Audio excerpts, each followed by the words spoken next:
kwa wale ambao wanaonekana walifuata mkumbo na hawakudhamiria kufanya uhalifu, wawafutie makosa yao.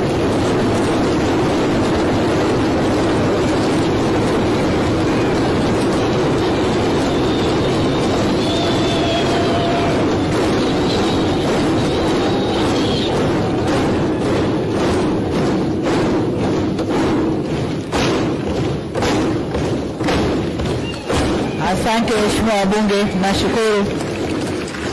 Waheshimiwa wabunge, ukiangalia klipu zile za maandamano, unaona kabisa kuna vijana ambao waliingia kwa kufuata mkumbo. Wanaimba kwa kufuata ushabiki.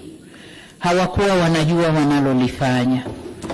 Kwa hiyo kama mlezi, kama mama, ndio maana naelekeza vyombo vya ulinzi na usalama, hasa ofisi ya DPP, kuchuja viwango vya makosa.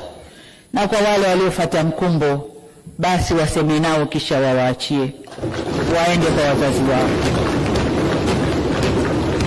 Natoa msamaha huo kwa sababu hata maneno ya Mwenyezi Mungu katika kitabu cha Luka sura 23 mstari wa 34 yanasema, na hapa nanukuu, Yesu akasema, Baba uwasamehe kwa kuwa hawajui watendalo.